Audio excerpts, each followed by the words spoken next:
बायजाबाई शिक्षण प्रसारक मंडळाच्या श्रीमान बिश्वंभरदास अमरचंद नय्यर माध्यमिक विद्यालयात माजी विद्यार्थी संघाच्या वतीनं भव्य खो-खो स्पर्धेचे आयोजन करण्यात आले आहे। यावेळी प्रमुख पाहुणे म्हणून पोलीस उपाधीक्षक डॉक्टर दिलीप टिपरसे, वरिष्ठ पोलीस निरीक्षक जगदीश भांबळ, राखीव पोलीस निरीक्षक उमेश परदेशी यांच्यासह अनेक शाळेचे खेळाडू आणि शिक्षक आणि माजी विद्यार्थी मोठ्या संख्येने उपस्थित होते।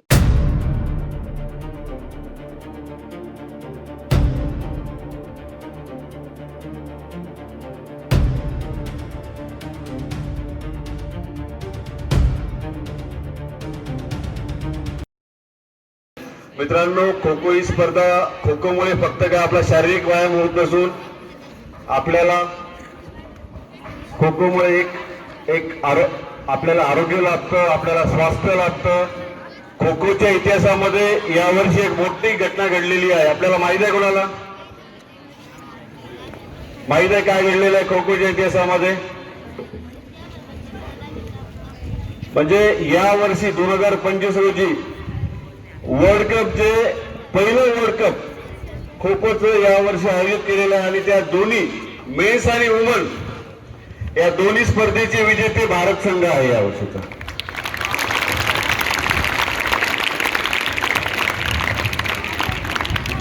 मला एवढं सांगायचं आहे की आता काही शिक्षक आहेत, विद्यार्थी आहेत, पालक आहेत। आजच्या मोबाईलच्या युगामध्ये मी माझंच एक्झाम्पल सांगतो। माझं लहान बाळ आहे, त्याला दुपारी उठल्यानंतर त्याला मोबाईल ते असं घेतो वगैरे, तर त्याला आता स्केटिंगला किंवा कुठे घेऊन गेलं ना ते नाराज व्हायला लागले, त्याला मोबाईल पाहिजे म्हणायला लागले ते। तर असंही आपलं युग आलेलं आहे। मोबाईलचा आपला जास्त वापर होतो, त्यामुळे आपण व्यायाम करत नाहीये। त्या अनुषंगाने खो खो जो खेळ आहे अतिशय आपल्याला चांगला खेळ आहे। त्याच्यामध्ये आपण निरोगी राहण्यासाठी, आपलं आरोग्य चांगलं राहण्यासाठी आपल्याला महत्त्वाचा खेळ आहे।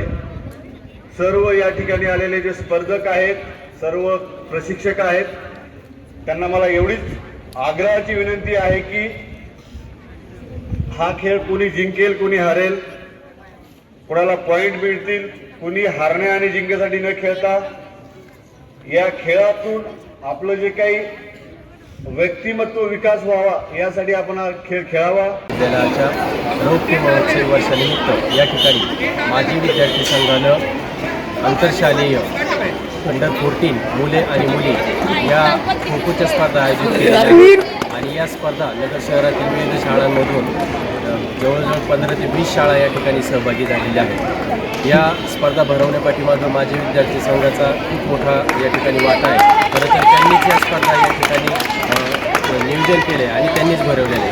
यामध्ये या माजी विद्यार्थी संघाचे अध्यक्ष आमचे मित्र श्री प्रदीप काळे, त्याचबरोबर या ठिकाणी उपाध्यक्ष असलेले शिवाजी कावडे, प्रदीप कागड, त्याचप्रमाणे या ठिकाणी असलेले कार्याध्यक्ष संदीप यादव, विठ्ठल सत्रे, या सर्व माजी विद्यार्थ्यांनी अतिशय उत्साहाने हा कार्यक्रम या ठिकाणी घडवून आणलेला आहे। मी प्रथमतः या सर्वांचं मनपूर्वक हार्दिक स्वागत करतो, त्याचबरोबर त्यांचं अभिनंदन करतो।